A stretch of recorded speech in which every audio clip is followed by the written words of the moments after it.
But if you know that someone can only focus for 4 hours, do you like them to like just work 6 hours, 5 hours per day with the 4 hours straight, no distraction, no bullshit, just work? And imagine you have five people like that. Welcome back to Beyond the Book. Today, Imed and I are going to be talking about deep work, rules for focused success in a distracted world. This book is on par with what we discussed last week, The Power of Habit. And for today's conversation, Imed is going to be driving the boat and leading our conversation. So without further ado, Ahmed. So yeah, I'm gonna just. I love the book. It's something that, how you say that, like, giving me a lot of confirmation about what I was thinking, but uh, it gave me more deep idea on how I can do it better, like work better, focus better, and so on and so forth. The book could have been a lot shorter, I think, but I agree.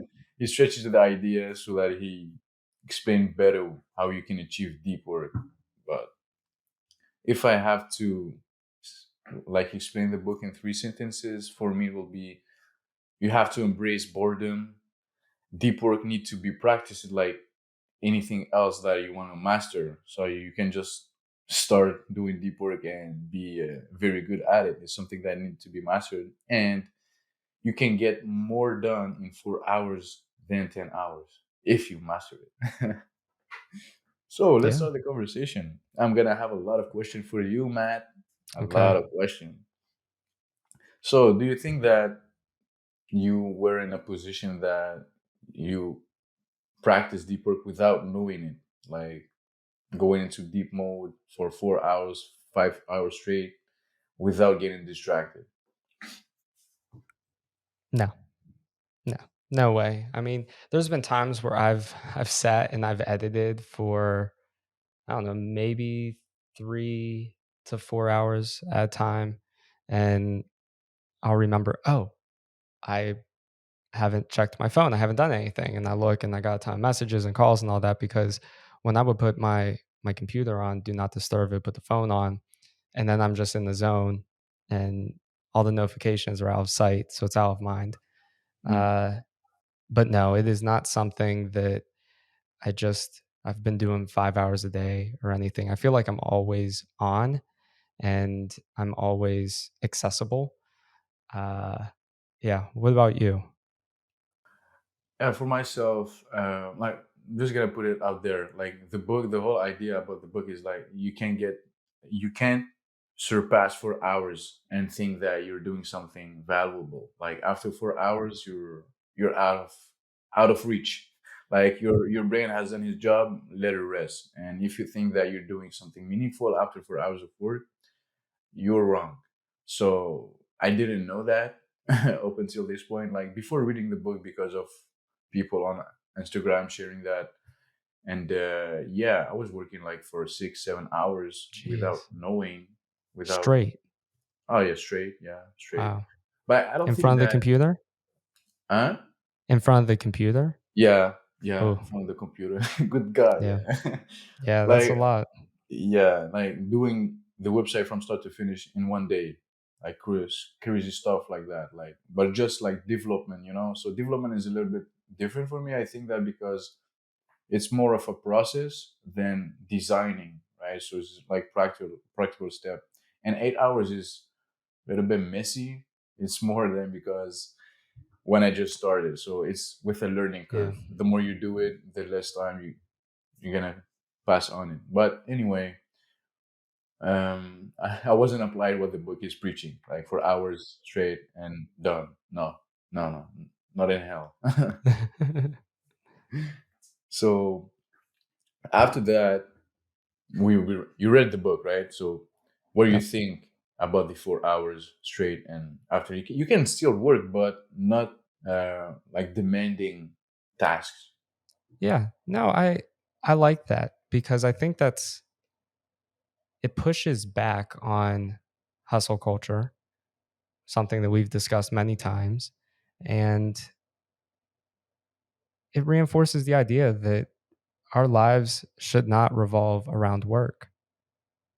I mean, some people live that way. And it's like, well, what are you working for? And they don't really know. They're just working.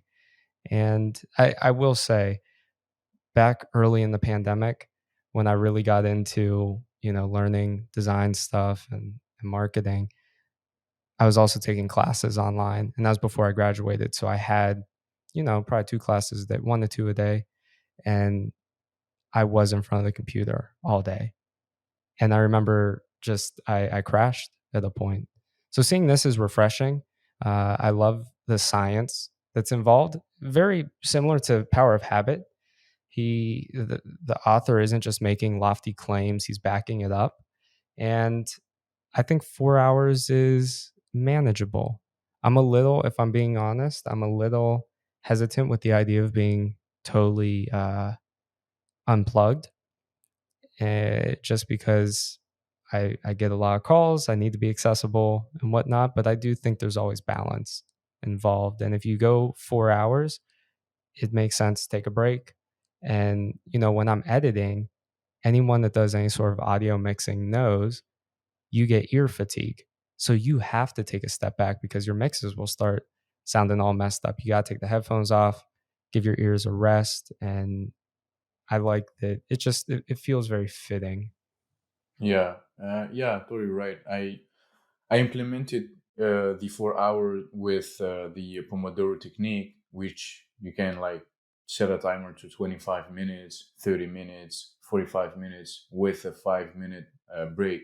So 4 hours divided by 45 minutes with 5 minutes break, you can get it done with some sort of rest. It will be like 25 minutes of rest, real quick, but you don't lose your focus at that point at the end of the day. Like, let's say I'm gonna write a blog post, I'm gonna do it for, it's gonna take me around 3 hours maximum for a blog post, but I like to take rest for 5 minutes so that, I'm gonna think about what I wrote beforehand, and when I come back, oh, I have another idea. So it really works, to be honest, even for any task like writing, YouTube videos, like take a rest. Just 5 minutes, it's enough so that you can reflect, come back, and maybe do something better. Yeah, So I totally agree. the first chapter, it talks about deep work is valuable. And do you think that, for me, I didn't know that, like, that we can value deep work. And most people don't, I think. So did you value deep work? Oh yeah, no, I mean it's one of those things I've never thought like, ah, deep work is a skill.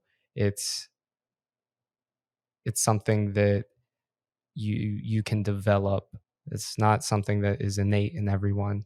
I will say the first chapter kind of weirded me out a bit because he was getting into like, here are the three different types of people that are going to be winners in the 21st century business. And it was kind of like, wait a second, I thought this is a book on deep work and concentration. So that kind of threw me a bit. But looking at the broader meaning, I think he was really just sharing case studies and testimonials to the fact that these people that are successful despite their age are successful because they are able to focus. And I don't know if it was in the book or I just saw people commenting and saying that deep work is a superpower of the 21st century.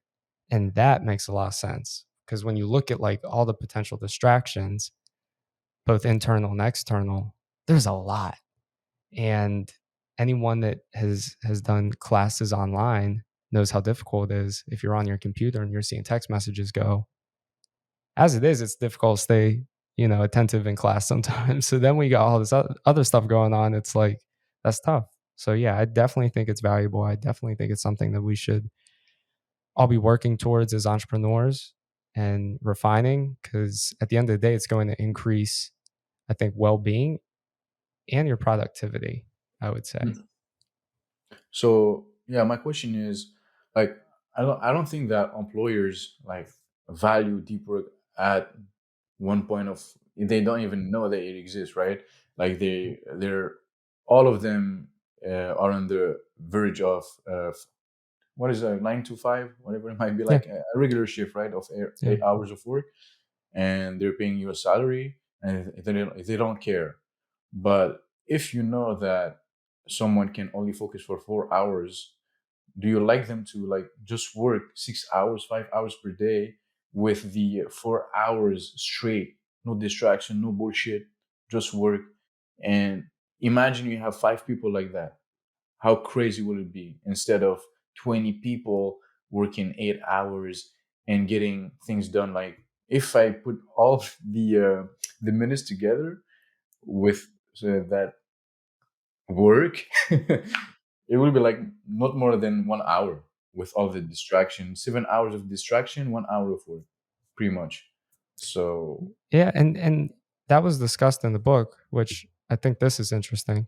Well, do you know, was this written pre-COVID? I don't know, to be honest. Okay. I don't know. I I think it was, but in any case, there was one case study, a company that is fully remote. They have some sort of software that, you know, their people log into, they track their time or whatever. And someone in management was disappointed that people weren't logging in more. You know, they're supposed to be working for 8 hours a day. Why aren't they logged in for that amount of time? And I think employers, leaders, fill in the blank, they get it backwards. The focus shouldn't be on how much time are you dedicating, but it should be how much focus and what are the outcomes. And I do believe that COVID really showed that, because everyone has thought, you know, people need to be in offices to work and to be productive. Well, when people weren't remote, productivity went up, and it was found that there people were working more, and which I don't know if that's really healthy, but it's just interesting that there's such a pressure on people that have 9 to 5s and those without, that like you have to be working 8 hours a day, Mm. which in other parts of the world, that's not the way it's done. Yeah. So I You do know, think culture plays a big role in it as yeah, well. yeah, yeah. For sure, for sure. Like if I have someone who is going to work, who's going to work for me, and I'm in the mindset of like I don't care if you work 4 5 hours 6 hours, if you get the thing done, you get the task done, what I'm asking. I don't give a damn if you're logged in or not. And I think that people would love to get coached on how they can get things more done and work less, and getting paid the same amount of money that it would have been for 8 hours. Like for me, it makes sense, right? You learn to do things better and spend less time doing it, and getting paid for double of it, right? So you're gonna value at this point deep work. That's how I thought about it, on how I can implement it in the future if someone is gonna work for me. This is like a no-brainer, right? I tell you that you're gonna want to know how to do it Yeah, and because you have more time. that's something I tell people that I hire. I tell my team, I'm like, look, I don't pay hourly, because, and we probably have discussed this either on air or definitely off. When you pay hourly, you're all you really care about is time, and it's like if you're too fast, well, the client's happy because they don't have to pay you as much, but then you're taking a loss. And if you're too slow, you're making more, but then the client's upset. And it's like the factors of, well, maybe I'm fast because I have experience. And as I've gotten older, I've been able to become more efficient and more effective. And I'm wondering if if it really is a generational thing. Mhm. I feel like it would almost have to be, because right now there's the big trend on TikTok where uh, people in our generation are saying like, if employers are giving us some stuff, we're just going to leave and find another job. Like we're not putting up with it because we don't have to. And there is, I think, a restructuring of Western business, I think, but I don't know. Yeah, I see you. Yeah, I think, yeah, that's very true, because at the end of the day now, people can make more money with one video on TikTok than your whole salary for 8 hours, right? So I think that people who don't understand, like employers, companies that don't understand the value of money, exchange it for value hours that you can dedicate to this particular task, are gonna lose on the verge, because people will know the value of these skills of getting focused, of being like, it's a superpower. So if I have a superpower, you're gonna pay to me. Like, I got asked this question, why I don't wanna like work per hour. So I just said that, I'm a productivity kind of not guru, I'm saying advocate, yeah, advocate. And so I'm gonna, if I take this into consideration, like I'm gonna take per hour, I'm gonna be penalized. So I'm gonna be like, I'm gonna be paid less for being efficient. That's don't make sense for me. So that's why It I don't want doesn't. to work for What's hours. the incentive? There isn't Yeah, one. You're incentivized to take longer. you'll be And shocked if I tell yeah, you like how much I value my hour, right? So, right, right. No, I totally agree. And when it comes to the value of deep work, it's like, all right, let's just think about for a second. If you were able to spend 4 hours with 25 minutes in break, let's say over the 4 hours, 4 hours of focused, no distractions, of focused work, what would you be able to accomplish? oh yeah. And I think some people don't even realize how distracted they are. Maybe they have the on iPhone, you can see how long you spend on certain apps and all that. But I think that if that was something taught in schools, focus and ways of actually accomplishing it and how to take baby steps to get there, it is necessary in today's day and age because, as marketers and content creators, we always discuss the attention span is getting shorter and Mm. that affects education, affects everything. So yeah, very, very valuable and a skill worth learning more about. Yeah, like the first chapter got me to understand that if it's that valuable, you need to value your time and your skills and your superpower and so on and so forth, because not everybody's like that. I think that as of now, to be honest, it's made up, but 70% of people don't know how to focus. Like, it's just the way it is Yeah, I as of I now. agree. So at the end of the day, Yeah. so it brings us to the next chapter, which is deep work is rare, and I could have more agree with that. Yeah, I So, mean, it is rare. You have a conversation with friends. How quick does it take for someone to pull out their phone? And I don't even think it's not a disrespectful thing. I think most of the time it's just well, I can multitask. You're talking with me, but I can check my phone. I can answer a text. I'm guilty of this. Now, if I'm in person, I don't pull out my phone, but there's many times if we're having a conversation online, it's like, yeah, I'm answering messages. I might be exporting a video, and it honestly happens to some degree in my subconscious. I think because my routine, my habit is that not be present in the moment. I understand. For me, I can multitask. Like, if I take my phone, you talk to me, it comes and it goes out right away. Yeah, Yeah, no, I I can feel do that. that. You have a superpower too for that. So, No, that one. I mean, anyone that knows me will tell you my memory is terrible. oh yeah, Oh yeah, if oh you're yeah, if you're able to do these two things at the same time, this is something that it is good. yeah. It is very good, to be It honest. is. But It is. I do think that's rare because I don't even remember. Maybe it's HBR. Read some article just on the myth of multitasking. And it's like you're never going to be able to put 100% into two things if you break it down that simple. So, yeah, deep work is rare because it's hard. for sure, do you think that, let's say, now that you understand the value of deep work, now that you know that deep work is rare, um, do you think that you're gonna, let's say, give the book to all the people you're hiring, and you tell them, I want you to read the book, please, otherwise we can work together? So that they understand how they, I don't think that forcing that is in a way of getting to work, but if you explain the value that is going to get out of it, it will be more like on the same page, right? In truth, I didn't think about saying, "Hey, check out this great book," but I really do like that.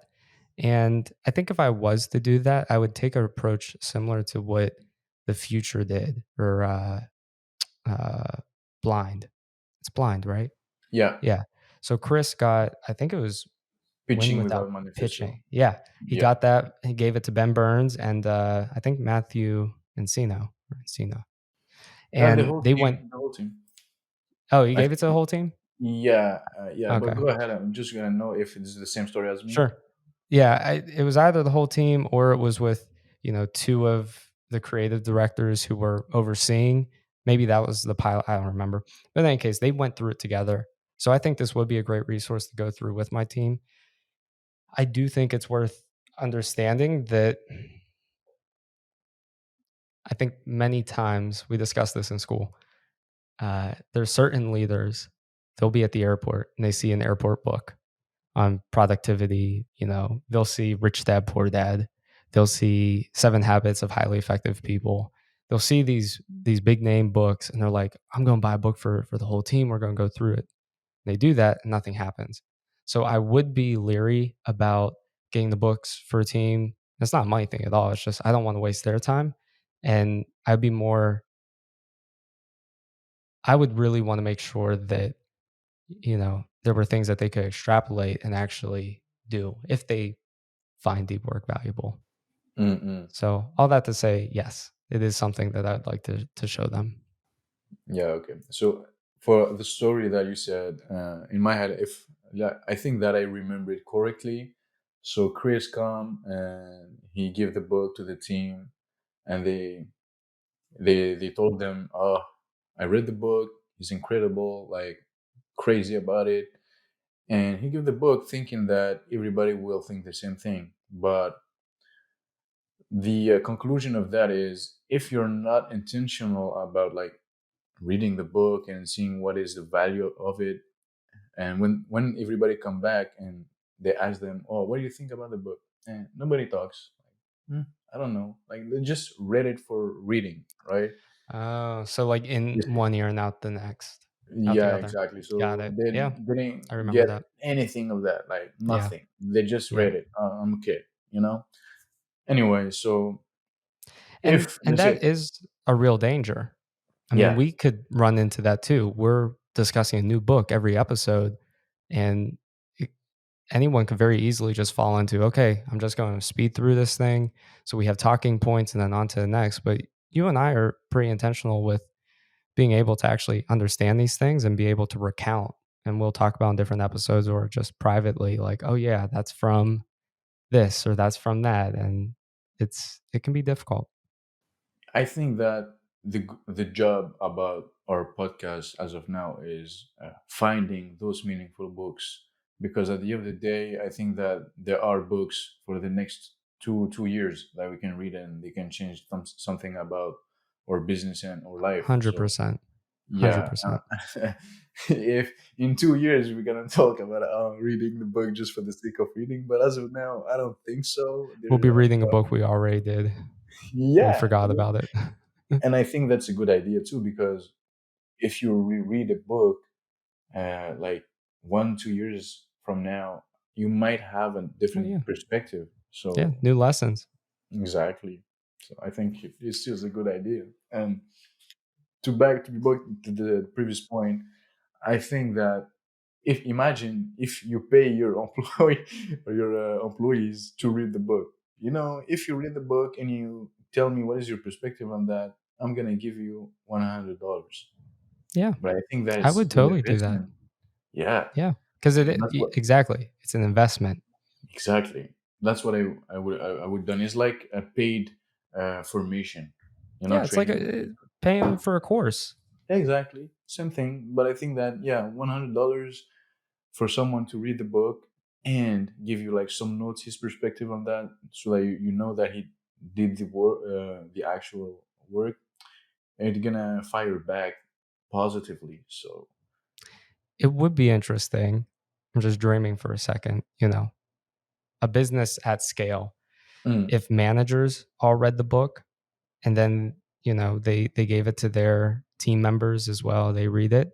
But if managers worked with team members one on one on developing like time blocking for the week and really being intentional with, okay, let's see what your deep work sessions are. I think that'd be interesting to see how, as a whole organization, what the impact would be by writing Yeah. it all down and scheduling. Yeah, imagine if one company, 10 employees, all read the book.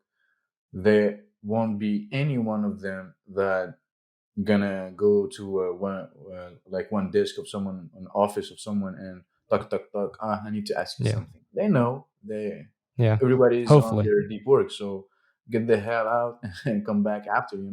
I don't need you to disturb me, and that will fire up the productivity of revenue and so on, like for sure. Yeah. No, I totally agree. It'd be interesting. I don't know. Might have to try that as we Yeah, grow. me too. Yeah. I'm having it into my like a deep corner of my head, in my brain. So when times come, I know what to do. This maybe there will be another book that will be more interesting than this one, but I think that the whole idea of this book is good. And if someone doesn't find it that good, I think that they just like to getting paid for 8 hours. So Sure. And that's fair. I mean, some people, look, they don't really care about the job. It's a paycheck. And we've all done things that, yeah, we need to get a paycheck. I've done plenty. I've done some I I've had blood, didn't. sweat, and Like that's tears what. in work that I just had to do because I had bills to pay, you know what I mean? Yeah, yeah, And I understand. Yeah. that, Well, yeah, no, I'm not super concerned about being the most effective and efficient person because it's like my pay wouldn't be any different for that, you know? yeah, sure thing. To be honest, yeah. But I don't know. Some people, I know that if I don't know if you remember this story about the guy who studied like for 5 6 years. I don't remember what was the expertise on that, but he switched gear into a software engineer, and he was like closing himself into a room with nothing else than his books about computer science.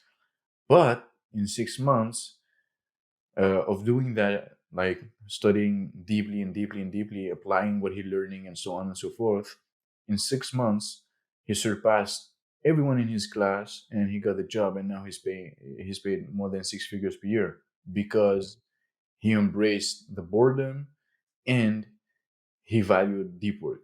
He know that at the beginning it would be difficult. It was like it took him like around 1 month to be able to uh, like develop this focus, this ability to focus and to learn better, right? It wasn't like something that was a one nighter. Like yesterday, I'm I'm not able be able to focus, and the next day I'm able. Oh my god, that's crazy! I unlocked the superpower, you know. So And something that the author talks about is like deep work allows you to master difficult things, which I think that was really the point of that first chapter when, when I said I was kind of lost. He was just talking about very technical, difficult concepts that to do that, to your point, is not a one night thing and you're done. Like it takes time, it takes dedication, it takes concentration, it takes commitment, it takes discipline, self control, like all of the things. And I think that it's a fresh reminder that no matter how many hacks you look at on YouTube or tips and tricks and whatever, to be successful, you got to put the work in.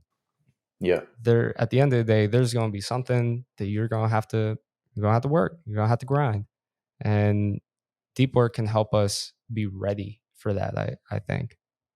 yeah, I'm on a point where I don't think that I'm mastering this superpower at 100%. Let's say I'm at my 50 60% of it.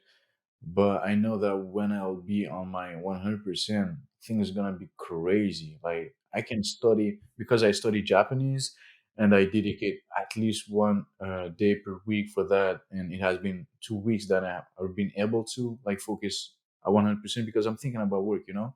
So it's something that I can do nothing about it. But at the end of the day, is because things are not into place as if it should be. But I know that when, excuse me, I was just gonna say, I love that example because it shows that deep work doesn't just apply to business. It yeah, applies to the hobby that you wanted to start or you did start and it lasted 3 days and then you're on to the next. It applies to everything. Your relationships can be better if you're focused, maybe not 4 hours on a conversation, but you're focused for the conversation. So, yeah. At I the I end of I the like day, that. at the end of the day, if you master deep work, you'll have more time with kids, your girlfriend, whatever it might be. So there's only positive things that can come out from deep work at the end of the day. Yeah. So I'm eager to like reach that level of 100%. What percentage do you give yourself at this level, like with deep work? 20. If I'm being real, yeah, I'm probably 20. I mean, I get a lot done, don't get me wrong. I get a fair amount. I've edited 4, maybe 5 episodes in one day in 8 hours. Um, but yeah, I'm always on. Like I said earlier, I always have notifications running. I had turned notifications off for this recording because I caught myself getting distracted. And we just got a puppy, so that's going to be Yeah. interesting to see how much I can be, in deep work. Probably none, but I think that it's a lifelong process.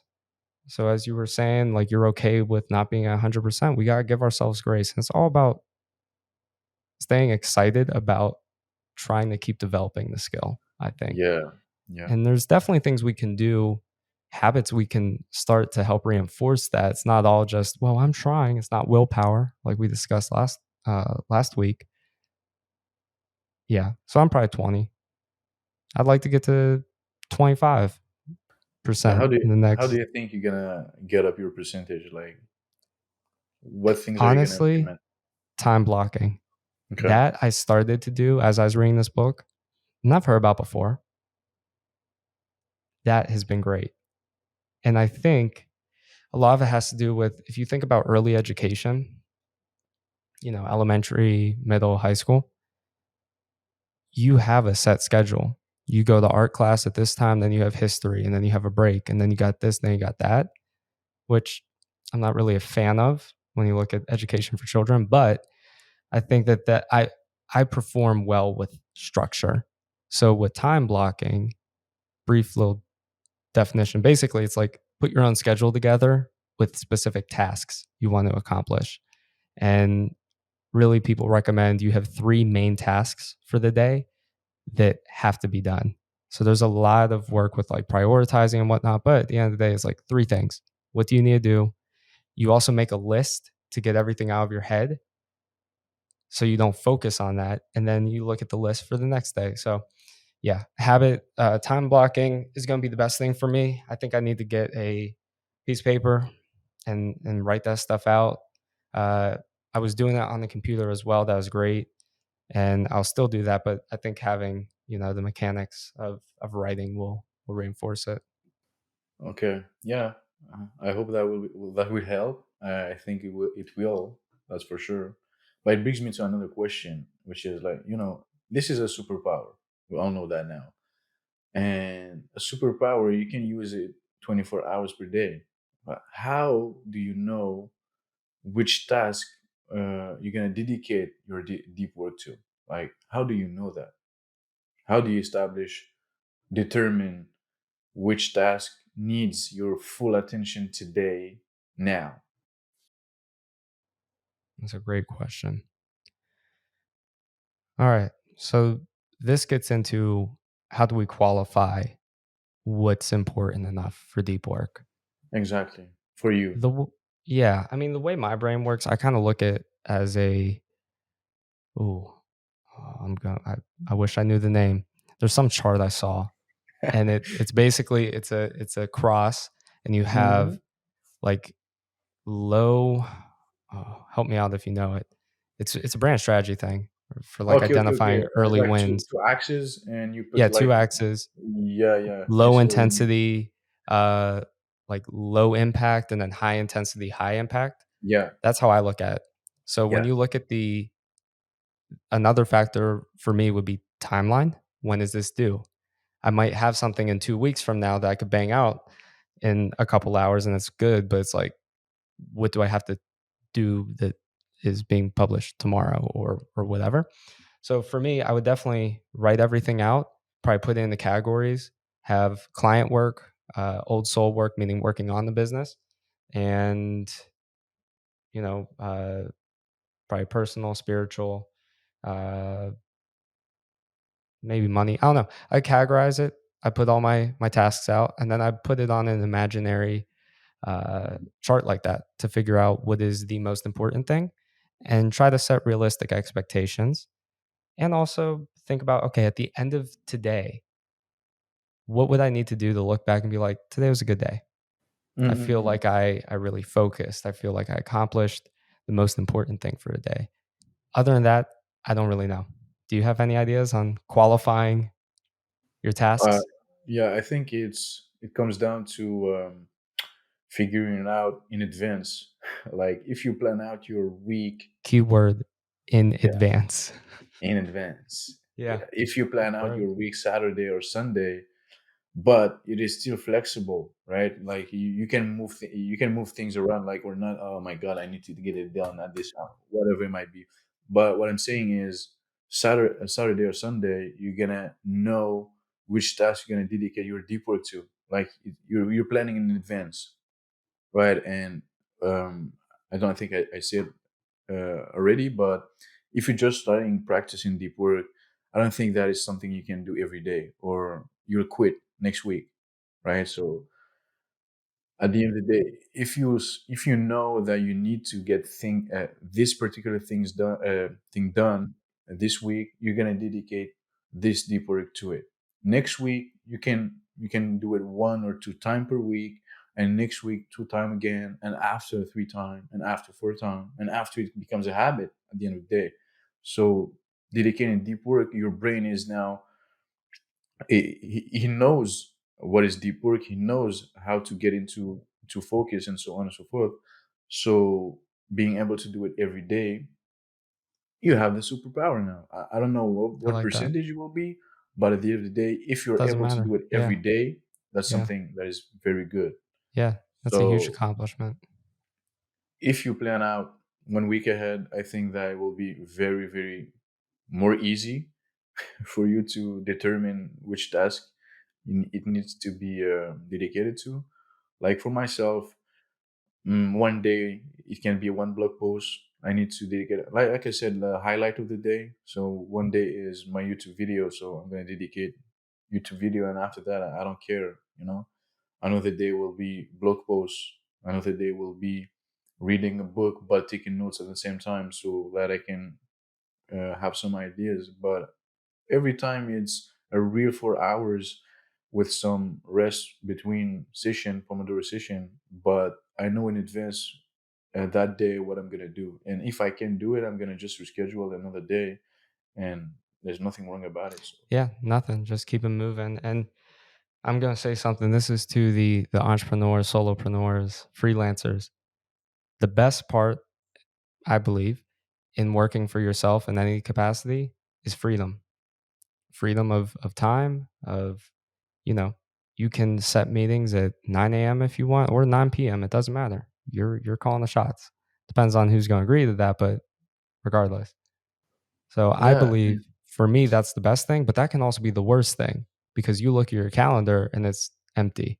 Because unless your goal is to book a million meetings a day, it's like, well, what else is going to fill it up? So that's where the time blocking can come into play. And you schedule your week, uh, 5, 6 days in advance. And I believe your business is going to thrive because you'll be way more intentional with what you're doing and you'll be able to track progress. Whereas if you're just operating off of a little to-do list that you throw away or delete, it's like you can't really go back and look at that. If you schedule this stuff though, you'll be able to say, oh, this thing, I've been trying to get my website to launch for who knows how long. Maybe that's what someone's going through. Well, break it up. Oh, well, that becomes way more manageable if you're dedicating a couple hours every day or every other day. Yeah, like my best example will be like designing and developing a website. um I'm gonna take one day. It will be only for sketching, like only for sketching. I'm not gonna take 4 hours for that, but it can, and I won't be like disappointed if it took me 4 hours, no. And the other day will be dedicated to designing. But with time blocking and like giving yourself a time limit, give like it boosts you to a point where you're gonna get things done better than not having uh like a time limit, you know. And this helped me be like to being more efficient with my work, like designing, thinking, creating, developing, whatever it might be. And if I can like grade the difficulty of task, for me the like the worst of the worst will be coming up with ideas, you know. Like there is not time limit for that. Like yeah, you can force yourself a little bit, like just write, and after that reflect on that. But from degree to difficulty degrees, it will be thinking to developing in the like the easiest thing like I can do, you know. So yeah, and determining which task you think that is more draining for your brain, for yourself, it is one step ahead of knowing how to like spend your day efficiently. Like I don't think that responding to email in the morning is something that is very urgent, but it can give you something in your brain that I need to answer. Like something that breaks your mood, you know, like Yeah, flow. yeah. So And I that's reflect something on that. discussed in the book was email specifically. Those Mm-mm. little uh, notifications, interactions that take you away from your deep work. Yeah, for them who don't know, like the author, I think is a professor of a university. I think I know I he's do a think that doctor. Yeah, doctor. Okay, I don't know, yeah, but anyway, when he's like busy, he gonna put like a getaway email. Like if you send an email, I'm out of the office, but he's in the office doing deep work. So people ask him, why do you do that? And he like, I don't want to be there. I'm not gonna be distracted. I don't want you to distract me. So I'm working for 4 hours, values and that's why himself. the book exists. At the end of the day, you know, Yeah. there are people who did practice deep work without knowing it. Oh, Like I don't totally. know. Uh, Well, you think about if someone takes a sabbatical, if they're a mm, professor, they take sabbatical, they're going to write a book. They're going to A teacher of mine took a sabbatical and he went off to write a or compose a I think a concert series, several pieces because he needed the time to get away and focus. One of my clients, he'll take time every couple months, he'll spend several weeks. And we discussed this I think last episode an episode we were talking last week you were talking about how you can go for a couple of weeks and then you like to take a longer chunk of time off. Well, that's what yeah, he does. He wrote a book, he built a business plan and was able to when he came back he's refreshed and he's able to run with that because he took the time, and yeah, it's super important. yeah. So you know, it brings me to the point where at first, for sure, it will be boring, and a lot of people who get bored when they get bored, you pick up your phone or you're doing something that would Mindless. distract you so that you're Yeah, not bored anymore, right? yeah. But like for myself, to be honest, sometimes I like to be bored. Like I like that. Like I'm a boring person. I I don't can think you're a I boring can take it. person. I'm boring. I don't care. No, There's it some time is. where Yeah, I mean, in the book, he says we should embrace boredom, and yeah, I get asked a lot. Like, how do I do it? Like, are you not bored? like staying home Friday night, staying home Saturday night. Like there's a Warrior game tonight. I'm gonna stay home watching my game, bro. Yeah, Like it's yeah, 9 that's all you need. 9 p.m. until 11 p.m. Yeah, So a.m. So I'm good I'm with gonna s that. Like I'm I'm gonna stay very good back with that. and smoke my cigar by myself on the balcony. Like, that's Oh golden yeah. for me. Oh, that's golden. That's golden, bro. And I think that at some point people will envy you. Like if you have the ability to do that. Like Yeah, I mean, there are when you talk people about who just introverts, can't. extroverts, yeah, Uh, they can't. And, I think some people, they have to go out and be around others to have a good time mm, because maybe they don't have the confidence, or maybe it simply is the focus to be by themselves. but So I they think that always got to be doing something. do you consider yourself introvert or extrovert Oh, I'm or an both? extrovert. I'm an Okay, extrovert. Yeah. but you see that you can be on your own and not be Yeah. bored.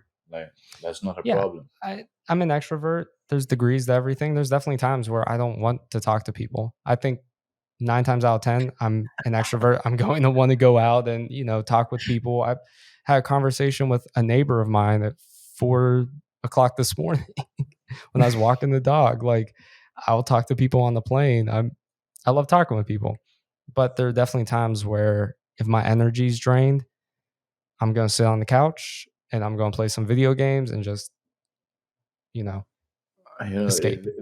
there was time where like I invite my friends over my house and like 11 p.m. I go on the couch and I'm alone.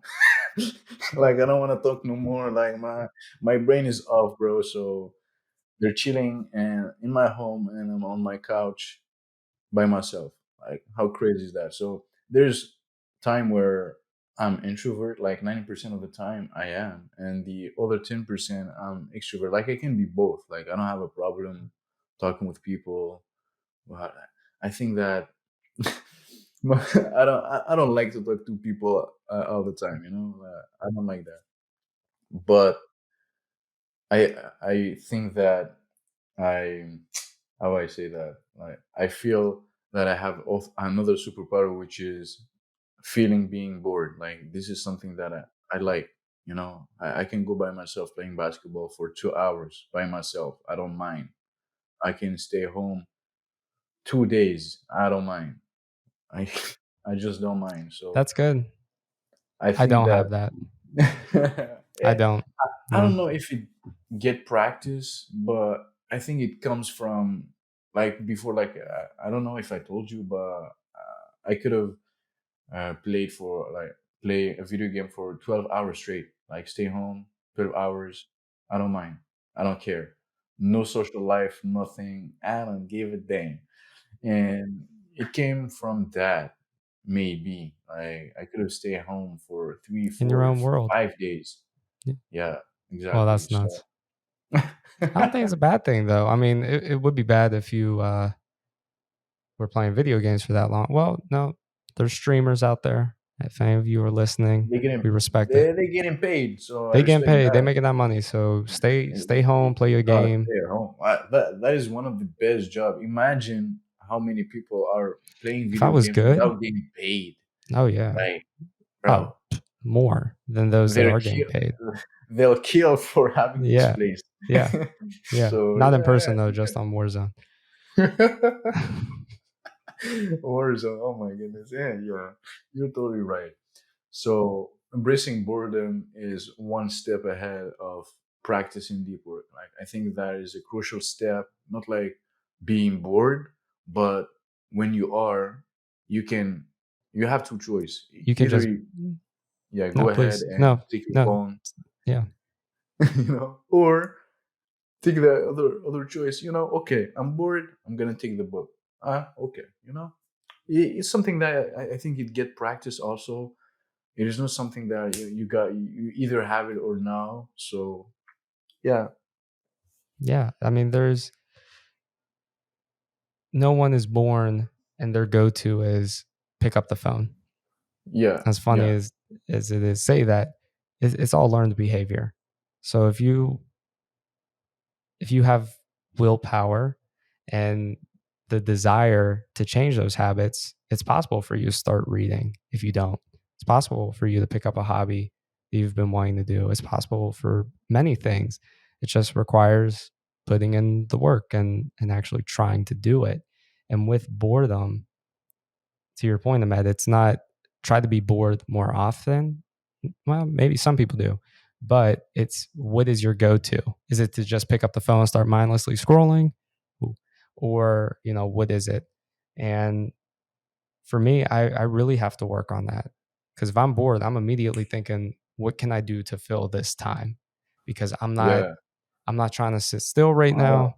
I see you, I see you. What do I need to be working on? Look at my to-do list. What needs to be accomplished? What errands do I need to run? What phone calls have I do I need to make? All that stuff. You know how I see it, if is depends the like, how do you know you're bored? Like you're not doing nothing that is valuable for you, so you're bored, right? You have nothing to do, so you go chill, you scroll on social media, whatever it might be. But for me, I always have something to do. If I'm bored, I'm gonna go listen to a TV show in Japanese, and it's something that is valuable for me because I'm gonna learn Japanese. So I'm not bored. It's good for me. If let's say, I'm gonna give you another example. I'm gonna, let's say, draw. I can spend 2 hours while drawing, and you can't pick up your phone, texting, and draw at the same time. That's not possible. Maybe for other people, but not for me. At the end of the day. So yeah, depends. What are you doing when you get bored? If you find something that fill the blank, which is not social media, you found yourself something that is not valuable at this time, or but can maybe become something valuable in the future. Imagine if you start like a side hustle on the side, whatever it might be. Let's say I'm bored, I'm gonna write article on Medium, like I said at the beginning. I told you. And if I'm bored, I'm gonna read my manga. If I'm bored, I'm gonna search for another content. I'm gonna read some content that is gonna be valuable for me. I'm never bored. Like, if I can say like that, like maybe it's boring for people, yeah, from another eye, but for me, I'm never bored. I'm never bored. I always have something to do that I can give value to it. Like it is valuable for me. Yeah, and it's all about, don't let social media win. The platforms were created to keep users engaging with the platform. Like they are designed in a way. Every TikTok is a new TikTok when you see it. When you, even by accident, if you scroll up too far, you're going to see a whole batch that's different.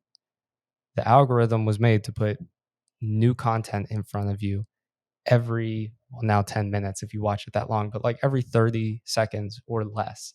So that's why people are like, oh, I was just on my phone, I blinked and an hour went by. Eh? So it's all about like all these books that we've been discussing. I think at the end of the day, the main theme is be intentional with your Yeah, life, be exactly. intentional with your mindset, be intentional with your time, and don't let, don't be like everyone else. Don't just, no, no. Yeah, I don't know if it's in this book, but you can block time for social media, like for real, like 1 hour, 2 hours. I have 2 hours per day, like a limit time screen for any social app. And this week, yeah, I reached the 2 hours per day, like every day. And do you think you are smarter than 5 people or 10 people that are getting paid $100,000 and more for keeping you in the platform? Right. You're not. No. I'm not. You're not. We're Yeah. not. Yeah. So, from the moment you understand that there are people smarter than you that are working on this to keep you on those platforms, you're gonna understand, oh, okay, I gotta be smarter.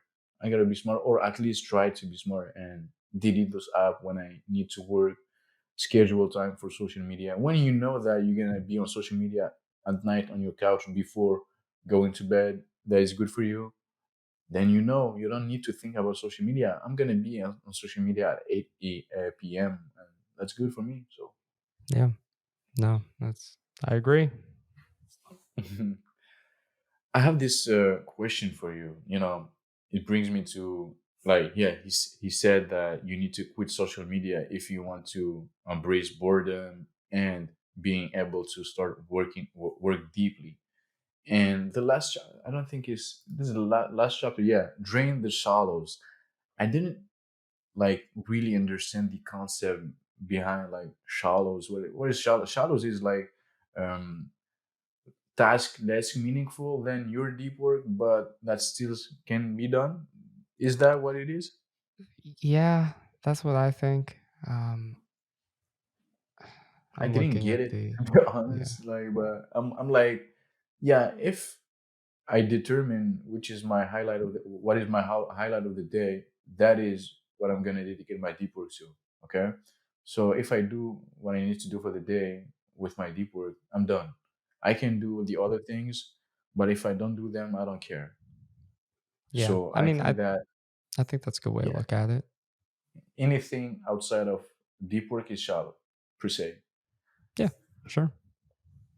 Yeah, Okay, so I agree. one, Well, I mean, maybe I think there are plenty of important tasks that don't require deep work.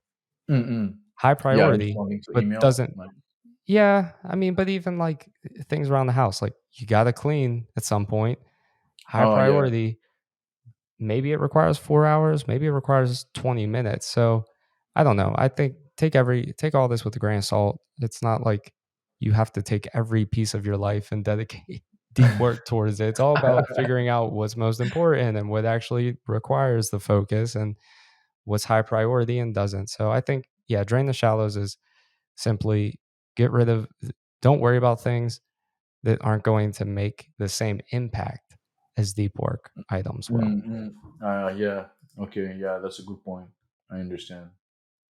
I think that's, yeah, that's a way to put it. Yeah. At the end of the day, when you know what task, like we said before, determine 1 week in advance, that's a good thing. And if you know what task you're gonna dedicate your deep work to, you're done.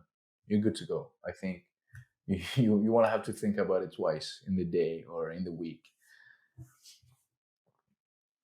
I'm gonna wish us a very good, percentage increase in the deep work, I like superpower, mastering the superpower. Yeah, so we're gonna finish the episode with some actionable steps that me personally am gonna take, and Matt also. You're gonna take these actionable steps. You're gonna implement to go to 30%. Like aim for Yeah. 30%. That's Yeah, good. we'll get to 30.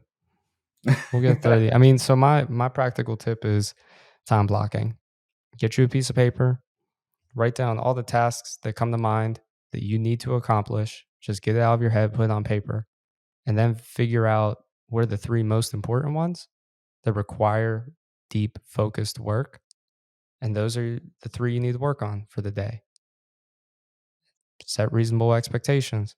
And then, get in your calendar app and literally block out time. You're scheduling it like you would schedule a doctor's appointment, like you would schedule a flight, like you would schedule a class. Give it the respect of you're not going to miss this because it's important. And then follow through. Maybe start with one task and then next day one task. Do that for 2 weeks, then 2 a day. Whether you know yourself, but time blocking is my practical tip. Amazing. I said it one time. I'm gonna say it again. You won't master deep work or focus per se, more general way to say it, in 1 day or from yesterday to Probably not tomorrow. 2 days. Forget about that. Yeah. So it brings me to my point. You need to practice deep work at least one time in the beginning, and after you can increase it, increase.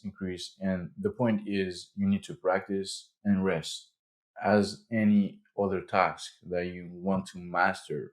You know, and my yeah, we talked about it. Like the last actionable steps will be to schedule your deep session in advance with a reward. So you know that when you're done, you're gonna have something.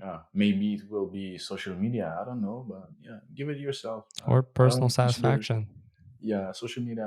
I don't think it's a reward for me, but Sure. yeah, I Some like to people it eat is. after. There you go. There you not you starving yourself Oh during a yeah, deep yeah, no, work. my, I could totally see that just internally, you're like, "Ahmed, you are not getting up from this desk until the blog post is written. oh No yeah, food, nothing, like, buckle yeah. down." There's something that I forgot. Yeah, you just made me remember. I forgot to talk about that. You know, for blog posts, I only use my laptop to do blog posts away from my desk. Like I don't write blog posts on my desk here. I don't know why I can't. Like I don't have the same. You know, my brain is telling me, "I'm going on the couch. You're gonna have a better idea." So dedicated workspace for particular tasks are a good way to practice Like, deep show work. your Like work. yeah. Yeah. So with that, I think that we're This done. episode is a wrap. Alright. Deep think, deep work. Deep think, deep work. See you next episode.